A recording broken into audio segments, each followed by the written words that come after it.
मैं नहीं बताऊंगा, तुम फिर मजाक उड़ाओगे मेरी। आ जाओ। हाँ उसमें 83 थे शायद। हाँ अबे ह्यूमन आई, ये फिजिक्स का चैप्टर हो गया। लाइट, लाइट रे ऑप्टिक्स वाला जो पार्ट था वो। फिर इधर इसके बाद था ह्यूमन, बायोलॉजी का चैप्टर ही भूल गया, प्लांट्स एंड रिप्रोडक्शन। और भाई साहब केमिस्ट्री का एकदम तन तनाता हुआ चैप्टर जो कि पूरा कभी मेरे को नहीं समझ में आया, कार्बन एंड इट्स कंपाउंड।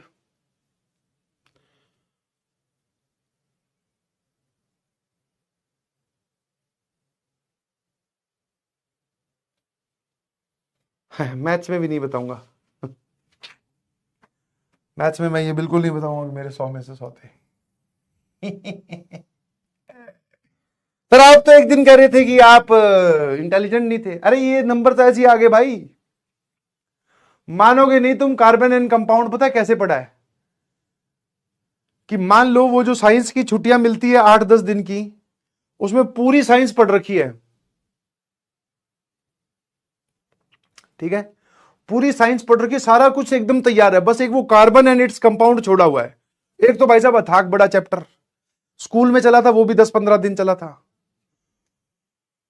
और भैया केमिस्ट्री तो अपने वैसे ही तुम जानती हो बचपन से ही, I am a chemical engineer, है ना।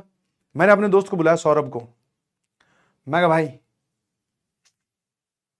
यार ये समझा दे कार्बन एंड इट्स कंपाउंड। अब उसको तो पता था, भाई साहब धमाधम लिखे, इसमें ये डाला और ये निकल गया। मैं कहा यार यही तो समझना है कि किसमें क्या डाला और क्या निकला, तू तो फटाफट लिखे जा रहा है। मैं कहा लिखा तो उसमें भी हुआ है, एस चांद आती थी बुक, एनसीईआरटी भी थी। मैंने कहा ठीक है, मैं कहा अब तू टाइम वेस्ट कर रहा है। मैं कहा ठीक है भाई, मैं ठीक है, इंपॉर्टेंट बता दे कौन कौन से हैं। वो चला गया घर अपने, मैं हॉस्टल का था। मैं भैया आलती पालती मार के, और मार्च मार्च में ठंड पड़ती है, रजाई लेकर मैं रटने बैठा, ना आव देखा ना ताव।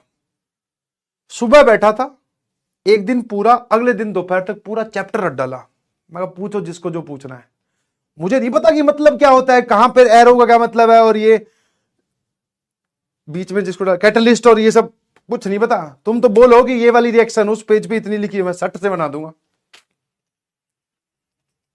है ना। मैं कहा सट, बस। मैं कहा ईगो हर्ट नहीं करने का बेटा, आ जाइए।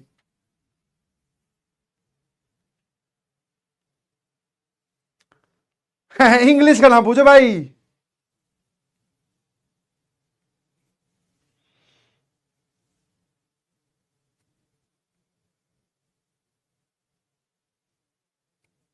और उन मतलब वो मेरे को आज भी वो एकदम इंस्टेंट याद है, मतलब क्या बोलते हैं उसको, इंसिडेंट बोल दो या जो भी, मतलब वो झलक मेरे दिमाग में आज भी इतनी तगड़ी बैठी हुई है कि हॉस्टल के कमरे में भाई साहब अकेला मैं रटे पड़ा हूं, रटे पड़ा हूं, रटे पड़ा हूं। खाना खाने गए सट से वापस आ गए, वॉशरूम गए सट से वापस, कोई टाइम वेस्ट नहीं। 1.5 दिन लगातार कार्बन एंड कंपाउंड के पीछे पड़ा हूं, कार्बन अलग कंपाउंड अलग करके और कॉन्फिडेंस अलग चल रहा है। ऑल तो साइंस में ज्यादा नंबर नहीं आए, बट आप जब एक मुश्किल टास्क अचीव कर लेते हो तो आपका कॉन्फिडेंस अलग होता है। मैं भाई साहब मैं और जैसे सेंटर आजकल तो क्या है, जिस शहर में आप हो उसी के दूसरे स्कूल में आपका सेंटर आ जाता है। पहले ऐसा होता था शहर ही बदल देते थे कि आपका सेंटर आ रहा है 40 किलोमीटर दूर, सुबह सुबह बस में जा रहे हैं सब लोग, नवनीत गगन वो सब भी हैं। तो बाकी सब लड़के और लड़कियां लगे हुए हैं पेज पलटने में, मैं अलग कॉन्फिडेंस में बैठा हूं। रॉकी भाई तो मूवी अब आई है, मैं चश्मा लगा के मन ही मन में अपने आप को इमेजिन कर रहा हूँ कि भाई मैं ले चल बेटे, टेंशन ना ले।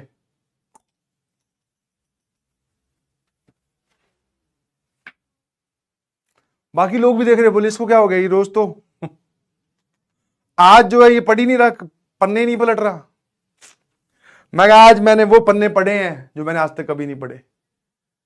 और ये पक्का था carbon and compound, carbon and its compound इतना बड़ा चैप्टर था कि उसमें सवाल तो आना ही है पेपर में जानबूझकर।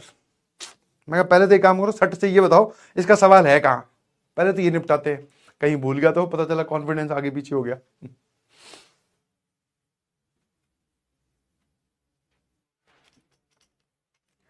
परसेंटेज 89 समथिंग, 89 समथिंग आई थी। अब तुम सोच ही लो। सर 95 आपने एसएसटी में बोले, 100 आपने मैथ्स में बोले, कुछ 83-85 के करीब साइंस में थे। परसेंटेज 89 पे कैसे चली गई सर? ये तो बहुत बढ़िया बन रही है। मैं कहा हिंदी और इंग्लिश, इंग्लिश तो तुम्हें दिख ही रही है।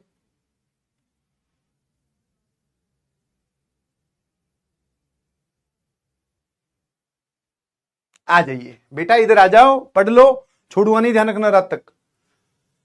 सर वैसे बढ़ाना आप छोड़ देते हो, इससे बढ़िया थोड़ी कहानी सुन ले। अबे तुम मेरे से काहे कंपैरिजन कर रहे हो भाई, तुम ज्यादा इंटेलिजेंट हो। आज के बाद कभी बच्चों के सामने फ्लेक्स नहीं करूंगा। आ जाइए, एक बात बताओ।